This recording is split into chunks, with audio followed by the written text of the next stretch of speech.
And we're back. ChiroThon is off to an incredible start, and we're so happy that you're here with us to kick it off. As a reminder, we will be here all day today and tomorrow. So if you're here at the ANJC conference in Atlantic City, stop by and watch live. And if you're streaming virtually with us, you can see a full list of this weekend's guests, re-watch previous segments, and donate at f4cp.org/ChiroThon. Now, since our last segment, we have an update for you. We are currently at $975 in donations. So thank you, all of you, and everyone that has contributed, because this is how we make ChiroThon happy. Now, the vignette that we're about to see is sponsored by Force of Nature. Force of Nature Pro is the new standard for cleaning empowered. Hypochloric acid, Force of Nature, is the non-toxic alternative to harmful cleaners and disinfectants for fast, hospital-grade disinfecting, sanitizing, cleaning, and deodorizing. It's safe on all surfaces, which is why chiropractors use it. Force of Nature Pro is the carbon-neutral, toxic-free way to disinfect. It cleans and deodorizes because it uses electricity to convert the tap water, plus an activator cartridge of salt, water, and vinegar, into a powerful multi-purpose cleaner. It's a deodorizer again, as I said, and it is EPA registered disinfectant. Now, Force of Nature is fast, effective, and safe, and it saves you money. It is a non-toxic germicide, viricide, bactericide, fungicide, and pseudomonacide. That means it kills 99% of bacteria and viruses in 2 minutes. No harmful chemicals. It is safe on all surfaces, so you're safe. Costs less than the typical cleaners. No more cracked hands or cracked chiropractic tables. Now's the time to make the switch. You can learn more at forceofnaturepro.com. At Force of Nature, we're taking the toxins out of cleaning for you and the planet. We transform natural ingredients into non-toxic cleaning products just as effective as the leading brands, without all the waste. Our appliances convert just salt, water, and vinegar into a cleaner and disinfectant as powerful as bleach. We've got a full lineup of planet-friendly cleaning MVPs, certified and trusted to clean without the compromises. Today's guest couldn't be with us live, but we are so excited to have her virtually. Janet Rothermel is a Broadway choreographer for the U.S. in international shows such as Tina Turner Musical, Mamma Mia, Sideshow, Sister Act, Joseph, and the amazing Technicolor Dreamcoat, and Rock of Ages. That's quite a bit. She also has been featured in Dancing with the Stars, The Today Show, The View, and Good Morning America. Well, I want to thank you for joining us today, Janet. Now, jumping in right away and really getting a good feel after hearing a little bit about your bio. As a choreographer, you're very active and often traveling quite a bit. So what does a typical rehearsal or performance schedule look like for you and your dancers? Well, let's use Broadway as an example. So when we're mounting a new Broadway show, we generally rehearse in a studio for 4 or 5 weeks. And that's 8 hours a day, 6 days a week. Wow. And then we move from the rehearsal studio into the theater, where we do what we call teching the show, where we add all of the elements. And those are long days. We call them 10 out of 12. So we're there for 12 hours a day, 6 days a week. And that's generally 10 days to 2 weeks. Then we go into previews, and that's where we're rehearsing during the day and doing the show at night, and making changes all through the day. So those are also long days. And that can go on anywhere from a week to 4 weeks. And then we Sorry, go open the ahead. show. Go Yeah, ahead. and then the show finally opens, hopefully to good reviews, and then the show will be in an 8 show a week schedule.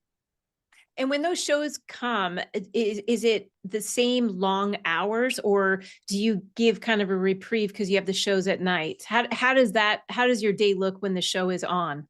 Yeah. So when the show is open, we're allowed to rehearse a certain number of hours a week with the cast, and it's generally something like 8 hours a week per our union. So, but we do have 2 show days, so we can't rehearse on those days. So Thursdays and Fridays are generally our rehearsal days where we're putting in understudies, we're fine tuning, we're cleaning, mostly putting in understudies in that time period. So yeah, once the show gets up and running, the work still keeps going. But they do have generally Mondays off, and on 1 or 2 days, they only come in for the show. This is an incredible schedule. And Yeah, I'm it's sure you can crazy. appreciate it as, you've lived your life like this with probably not ever thinking about it until someone like me comes along and says, do you realize that's like almost 3 people's job?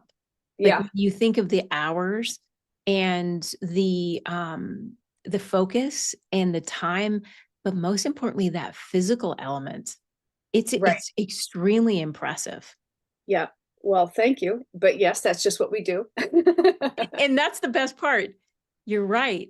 That's just what we do. When you're Yeah, trained to be at this high caliber level, you don't really think about it because it's just what you do. It's like you have an objective to be the very best, and you want your audience to see the talent that you bring.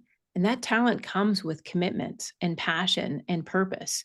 And I think when you look at your performances, as all good dancers and choreographers, is you practice how you perform. So you're at top level peak performance, so yeah, much of it, because you may agree with the statement, but um, practice makes permanent, not perfect. yeah, yeah. And for us also, uh, the work we do is physical, but the training we have to do the work is also physical. So when we're not at the theater, we're generally either at the gym or doing whatever it is you do to maintain your body. So the Uh, work doesn't start when you get to the theater. The work has to start at home and then continue. There's the warm up, and then there's the show, and then you have to do the cool down. And the longer you do that, the better you do that, the more longevity you have in your career. Oh, see, you must be reading my mind, because longevity for a dancer was my first thought. Is jumping into that maintenance, that physical health portion of it. The number one thing that most dancers that I've been around is preventing injury, to really be at that place where they look at their body as the greatest gift, which I wish everybody did. I mean, Mm, in all honesty, dancers live the life that we wish everybody did, which is we need to prevent injury first and foremost. But yeah. you're on a demanding schedule. There's no time to heal. And I get that bringing in understudies is critical. But tell me, how do you actually in your practice, not only physically, both, how do you manage that physical health component with such an intense schedule? Good nutrition, good hydration. And for me, I have a team of people who help me keep going. Mainly my chiropractor, Dr. Wayne Brown, who has kept me dancing for the last 25 years. So it is a group effort, really. But for instance, when I'm choreographing a new show, I will show him the kind of movements that I'm going to have to be doing repetitively. And he works with me to create a warm up that is specific to that choreography. Some choreography, and it enables this fast twitch motion. Some of it is long lyrical line.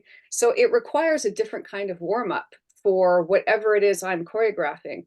And so I've worked really hand in hand with Dr. Brown to tailor my warm up to suit the kind of work I'm doing for that time period. Um, that's what I've tried to do for preventative uh, work. But when I do get an injury, which I do, I have a physical therapist. I have, a little group of people. And what I'm blessed with is that they all work together. So if I'm in physical therapy, Dr. Brown is calling the physical therapist and they're working hand in hand so that we're creating this symbiotic sort of treatment for me. And I know that may or may not be unusual, but it is, I feel like it's what's kept me going, is like having a good team. It really hits well when you consider your body as a very impressive, and not to denote it to a machine, but a very impressive vessel. And you're pushing the limits of that vessel. Like you're at that place where not only as a dancer that is dancing a specific choreographed routine, but also as a someone who wants to be at the peak performance all the time. And I think that's why I think it's so beautiful that you have that collaborative approach for your physical and for your physical health and prevent those types of injuries. What actually brought you to your chiropractic care routine? What was the moment that you said, I need help? Was Dr. Brown right there? Did you have an event that occurred that brought you to chiropractic? Yes, it wasn't theater related. I had oh gosh, I just lost the word. I was giving birth, and I got oh, help me, when they numb your. Oh, an epidural. I had an epidural, which was a botched epidural, and created quite a catastrophe in my body. And so I went to Dr. Brown, who was recommended to me after I laid in bed for 2 weeks. And I worked with him to try to just speed the recovery of the epidural. So it was not necessarily a theater related incident, but and he has been, we've been together since. I mean, it's just really, he was so intuitive and collaborative that I thought, oh, okay, this is how I'm going to keep going. This is such an important aspect that many people miss. Is they typically come because they have an incident for they end up coming to a chiropractor. It's an incident that brings them there. But then the beauty of it is the understanding of how and why you kept with Dr. Brown. And I love these stories because it reflects much like mine did. Is, I had an accident and I tried everything except chiropractic, and I was taking some fairly unfortunate drugs that would just kind of numb me in a state that I couldn't think properly. But I thought the drugs were actually helping me, like a lot like antibiotics. I was a young kid.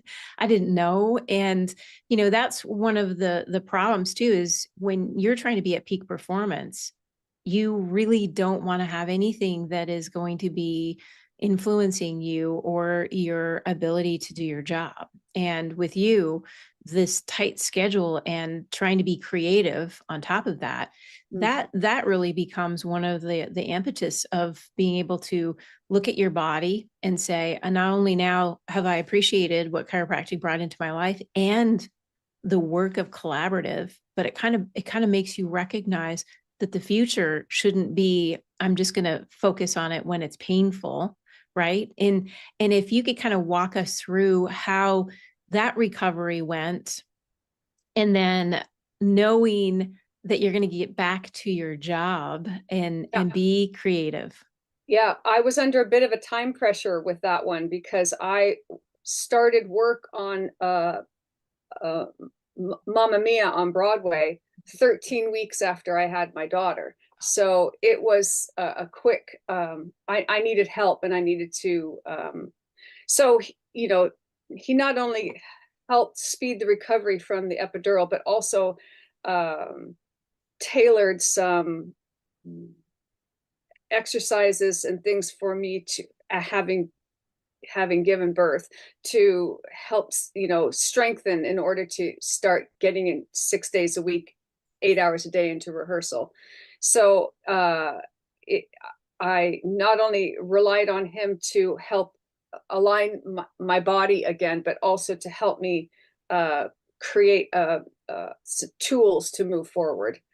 So it was it was a bit of a time crunch, but we did it. You're a bit of a superhero, actually, because I was Well, thinking just getting back to work is pretty impressive, but you're not only getting back to work, you're getting into that place where it's like they expect a lot of the time. It's not like, oh, I'm going back to a 6-hour job and it's no problem because I'm right, sitting.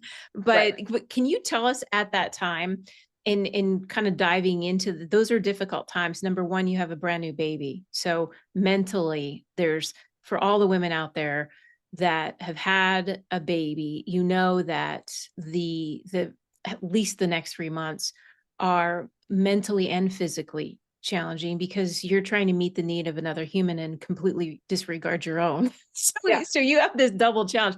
Walk me through that time because many women are going to relate to this and they're going to think back to, you know what, Janet did it. And if Janet can do it, I can do Yeah. it. Yeah. Well, I also had a 2-year-old at home. So Oh, it was quite a bit. First of all, though, I have an amazing husband who was great partner at that time. But yeah, it was they people take into account what's just happened to you, but they don't want it to reflect on your work. So you have to come in full force. There's not a lot of sympathy or empathy from those around you sometimes. But there were accommodations made. I still have, they laminated a sign for me that said pumping in progress. So every 10-minute break, I would go and I'd, do my thing. But yeah, it was quite the journey, mostly physically, just to get back to that, because their whole shape changes, everything changes. And I was not, it was different the second time than the first time. So it was a bit of a journey to feel myself the same way again.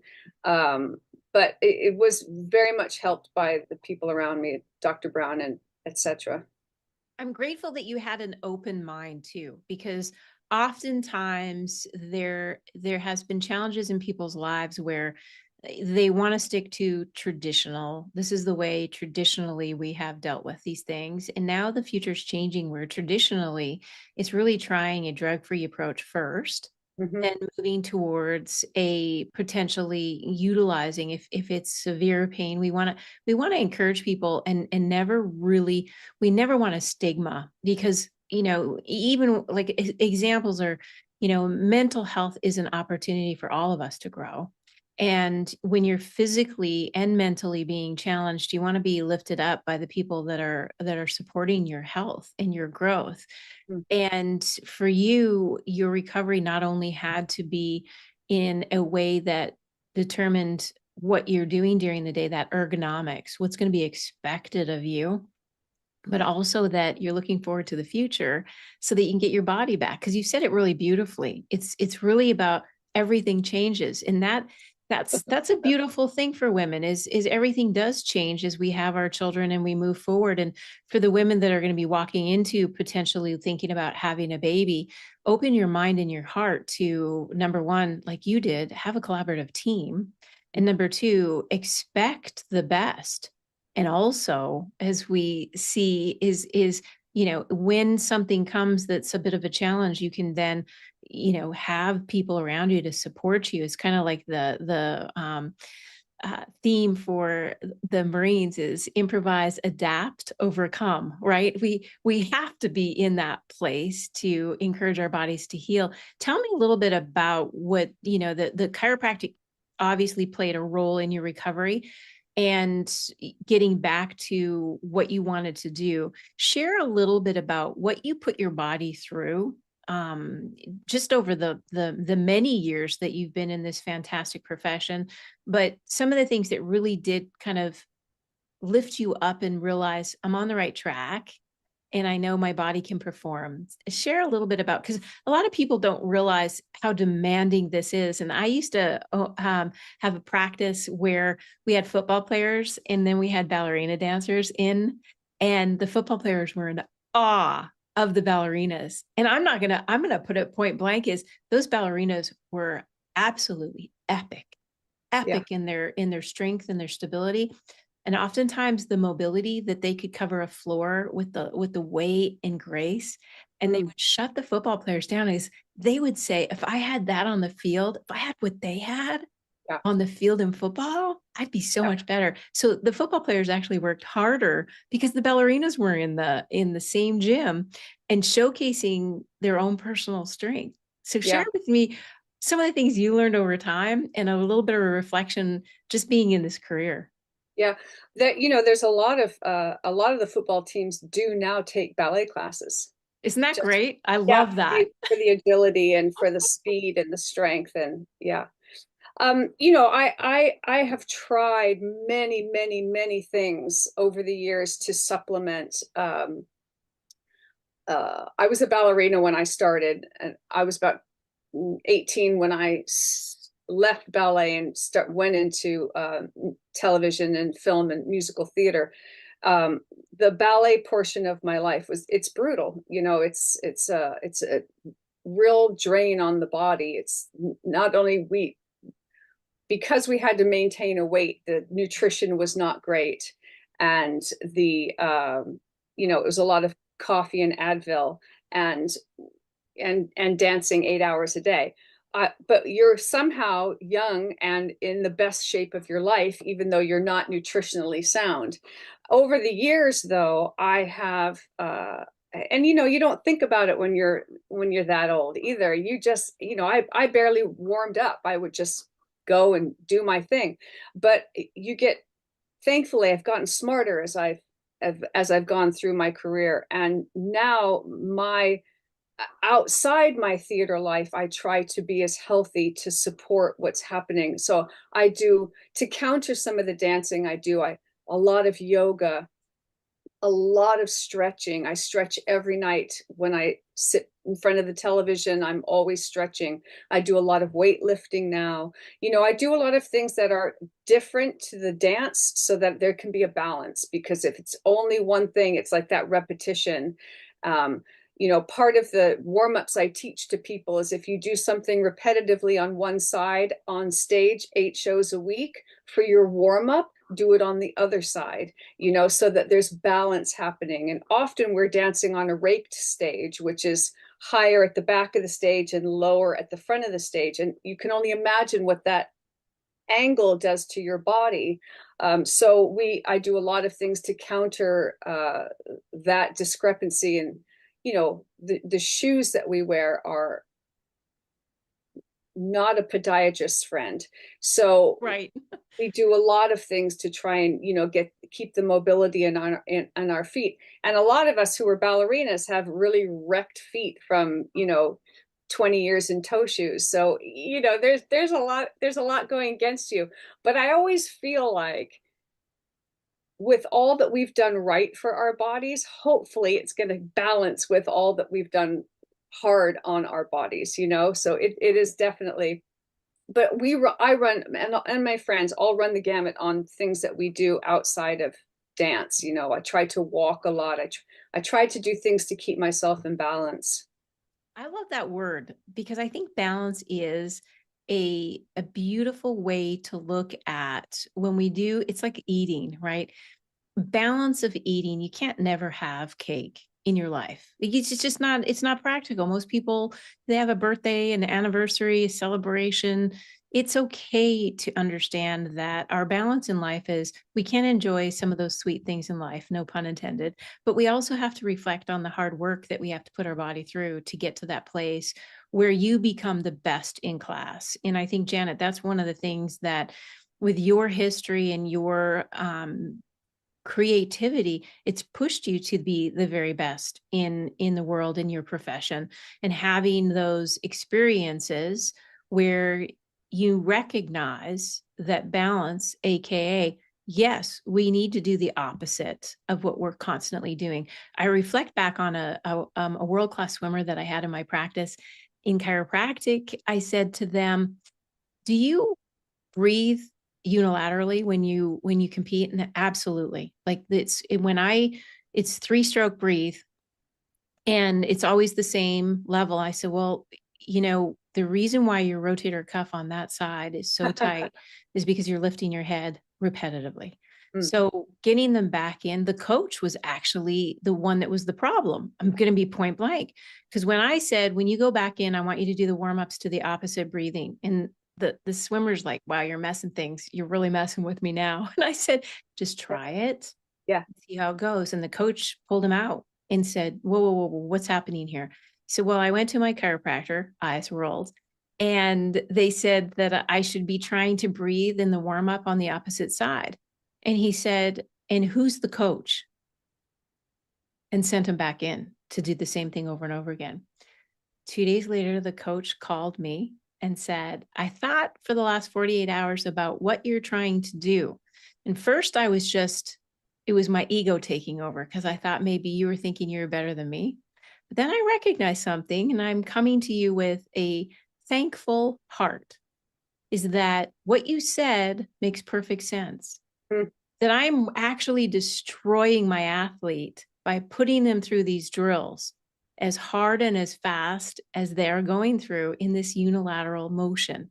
And that if I open this up, I want to make a really solid relationship with you.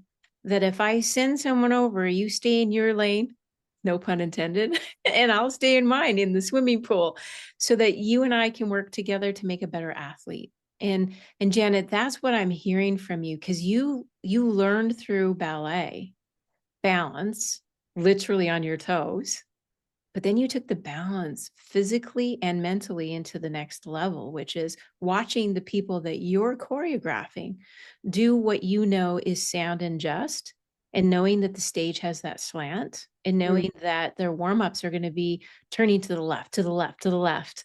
Yep. And they got to go to the right, to the right, to the right to find that piece. Let me ask you this, because you noted that you'd be stretching a lot when maybe you're watching a movie or watching TV. Do you have any concerns that hyper flexibility can create the injury over the course of the time that you have been dancing and choreographing? Share a little bit about from that perspective. Yeah, that's also been a journey, because and yeah, it's a slow journey for me, because I'm stubborn. But to me, as a ballerina growing up, stretching was everything, and flexibility was everything. And I was hyper flexible, which did cause some injuries, but also made for a beautiful line, when you're dancing. So a little injury here or there. But as I have progressed in my journey, I have learned the difference between a healthy stretch and a hypermobility stretch. And I work a lot on doing dynamic stretching, and to help relieve but not antagonize, because I was antagonizing things by just forcing the stretching that I always did as a youth. Now I feel like I incorporate intelligent stretching into my world. But I do, when I'm guiding people, it is for me about warming up before you perform, not necessarily stretching. And then to undo the damage at the end of the performance, where I encourage rolling and stretching and things like that. But yeah, it's been a journey to figure out the right course, the right, not just what feels good, but what's actually good for the body.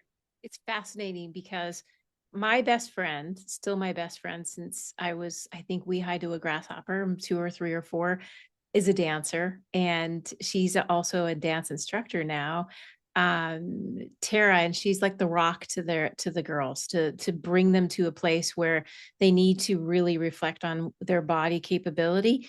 And what you just said is one of the challenges that I think every dancer has to come to reality too, is recognizing how to gain the flexibility. And I loved how you said it. And maybe people that are not in dance, maybe you could just reflect on what is an antagonistic stretch, and where did you find your balance? Like share with people that may not know dancing very well, because a lot of us will, for example, finish a run and start stretching and think, how much more stretching should I do? Yeah. Yeah. Well, for us, for most dancers, it's about creating a certain line. So you want that perfect line, you want to be in the perfect split, and you want to be pancaked over onto your legs when you're stretching forward. And you are trying to create a look rather than a healthy position for your body. And we are all different. We're all made differently. So we're all not going to look the same. But as a dancer, you are trained to match lines to other people. So with time comes more confidence that you create the line that your body is capable of doing, not somebody else's body. But the understanding of the antagonizing your body with the stretching for me is pretty recent. Like I'm Good job, Janet. thank you. It was a long time coming, and I have to say it was 20 years of Dr. Brown trying to say to me, this might not be the best thing for you, but now I'm like, oh, I get that. Yeah. So you get things stuck in your head, and it's like, but it has been a progression of understanding, and the more I educate myself, I like to pass it on, but I'm also trying to use it for myself because I hoping to have many more years of doing what I do. What a blessing. You have evolved clearly, and I'm grateful that you're sharing these kind of experiences, because they are very intimate. Because let me be honest, is we often do compare ourselves to others, and we Oh, often think, if they can do it, I can do it. But then you have to reflect on, well, they may have, longer legs, a longer torso, they have a little more flexibility, they were trained differently, because where you come from is one piece too, because you've seen it. I'm sure you have, where you've seen someone, perhaps maybe what dance school they came from, and certain dance schools have certain philosophies, and they come with certain talents, and while others may be a little less, they come together, and you now have that responsibility to get the best out of every dancer. Getting the best out of every dancer is tapping into that dancer's mental and physical well-being. And when you see the best performance and you walk away after a Broadway performance and you're so proud, there's a moment that you reflect and say, we did this, but it wasn't one thing. It was all of the things coming together. Talk to me about knowing that Dr. Brown has kind of walked you through, hey, this may not be the best, although I understand what your request is. It may not be the best opportunity for you. Tell yeah. me how it feels when you walk away from a Broadway performance, knowing you choreographed, you saw your dancers, you knew where they were and where you took them to. Share a little bit about how it feels when you walk away from a performance on Broadway and it's just like, wow, I'm impressed. Yeah, the one of the best parts of my job is to give people their first jobs on Broadway, and there is nothing makes me more proud than being able to take somebody from when they come to audition for me, and then I hire them, and then we create this story together, and watching them and hoping to guide them to being kind, compassionate cast members, that care about each other on stage. That is the most satisfying thing, and part of what I do, it's a business, you want to keep them healthy because otherwise you have to keep replacing people. And so it's not just, it is caring about them very much, but it's also trying to educate them so that they have the longest career that they have. But to create something, it's like painting on a canvas. You're slowly adding all the pieces in, and then on opening night, that is the final picture. And if you've done your job well, they're all telling a cohesive story in a healthy, happy way. And that's really, really, really satisfying. It is. Like I could just see your face right now. So for those of you that are listening and not watching, she's beaming. Ah, You can see it. It's like a halo of yeah, you love it. It's a passion.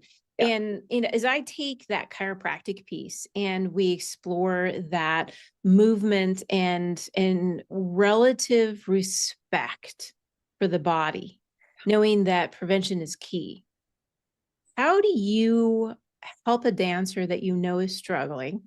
You've been down that road before, but you don't just want to jump to the conclusion and say, this is what you need to do. You guide them like chiropractic.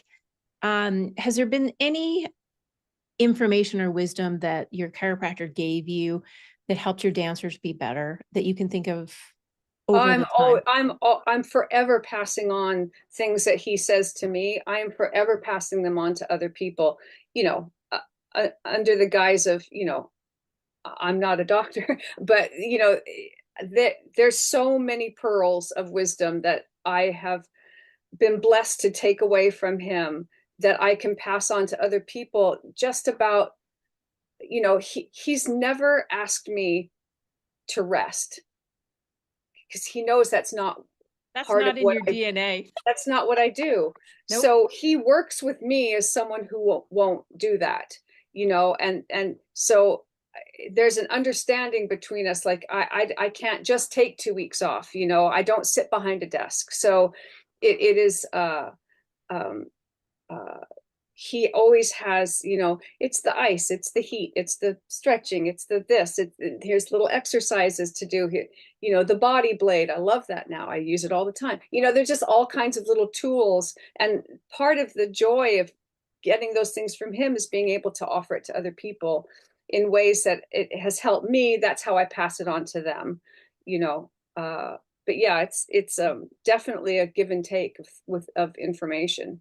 Is there a moment that you can reflect on? Because many people will share this is, and even I will admit this happened just a few months back, is I had shoulder pain. This is a funny story, and I'm a chiropractor. And I was literally at a seminar and I went to pick up my bag on the way out, and the chiropractor came up. I was teaching chiropractors and he said, "Can I help you?" And I said, "I'm just frustrated with the shoulder." And he goes, "What's been going on with it?" And I gave him a little history, and he said, would you want an adjustment? And I said, of course I would. You know, he said, "I don't think it's your shoulder." And I was like, I kind of rolled my eyes. I'm like, I'm the patient here, right? I'm a chiropractor. And then he's like, "First off, you are the patient and I get to be the doctor.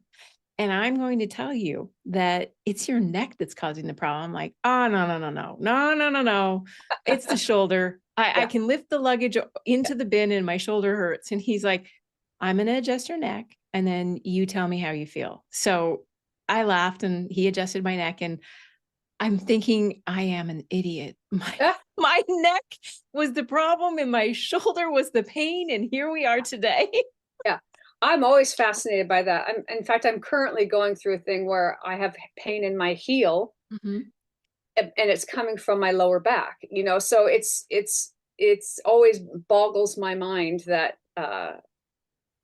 that the pain is rarely where it's starting from. Yes. You know, Yes. it's hard to convince people of that, though. You know, it's really tough. It's you guys have a hard job that way. It is very difficult because it's like telling someone it's black and they're like, "I'm looking at it right now and it's white. Yeah. Why are you telling me something different?"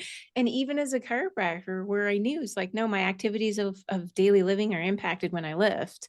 So I figured it's got to be the shoulder because, you know, it is what it is. And so, Janet, you're right. But I think this also translates really beautifully into dance, where they may feel awkward at the beginning and it doesn't flow yet, right?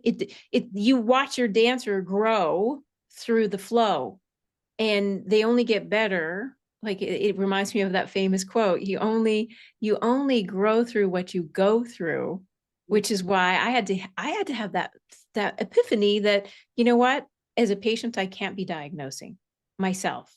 Oh, And that's good. it's a very important reality check. But Yeah. for Janet, watching her choreography come to life in another human being, it's probably the same thing where Yeah. you don't see the flow yet. Yeah, because we all have, as choreographers, we all have different styles, and it's not necessarily the style of the person that you're putting the choreography on. So it's like you're molding them, and it's hopefully they're like sponges and they take in the information. And yeah, and most of the time it's very successful. Well, I have to say, chiropractic is the same way. You bring your patient in and you mold them. And Mhm. even though they kind of look at you like, no, it's my shoulder, you have to mold them back to creating a level of awareness in their body. For those people listening right now, you may or may not understand fully. And even when you do fully understand the human body, as I know I have over the past 30 years, you still need that assistant, that collaboration that Janet, you talked about so well. And I want to wrap up with one of these things because I think it's always important for the people that are thinking about chiropractic, that have been through a lot. Maybe they've been very disappointed or disenchanted. I would love to hear from you as our final inspiration. As a choreographer on a deeper level, what are some of the things, maybe physically, emotionally, or spiritually, that come into peak performance that you've learned over the years to build upon?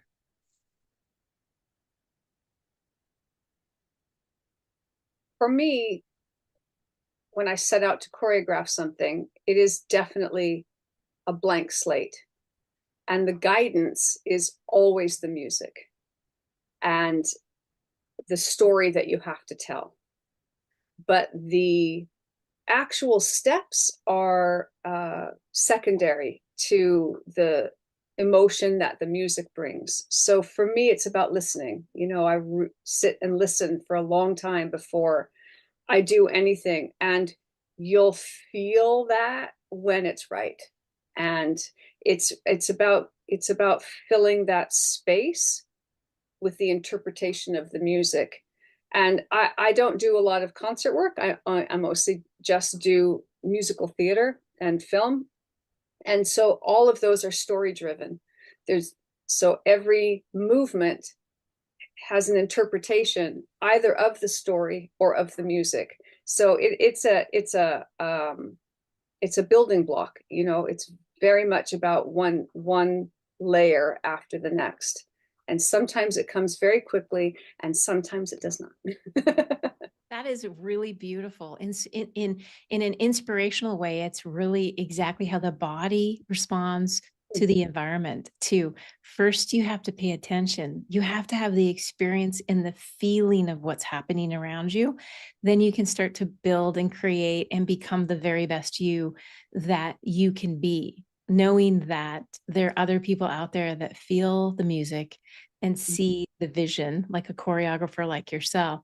And you've said it so beautifully before, is these are the first time dancers sometimes coming into your world, and you're molding them into an experience that really is very beautiful, setting a legacy for dancers across the world and having these kinds of musical experiences and inspiration that brings them to that spot, knowing that injury happens. It's how you deal with the injury that will make all the difference in the world. So when you come to that road, like Robert Frost would say, I took the road less traveled. Oftentimes it's trying something new.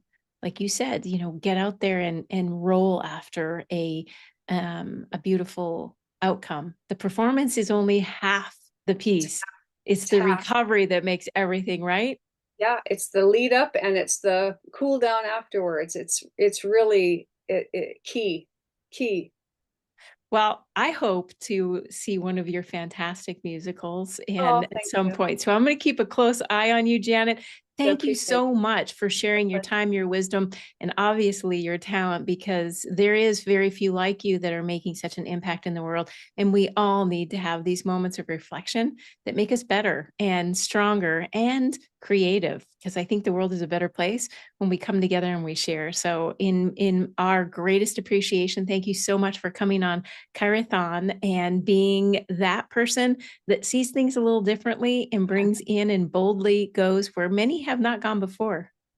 Thank you. I appreciate the time. And viewers, don't go away, please, because we have phenomenal people coming right back to deliver more information, more education, and more inspiration. So don't go anywhere. Stay with us. We'll be right back for our next segment.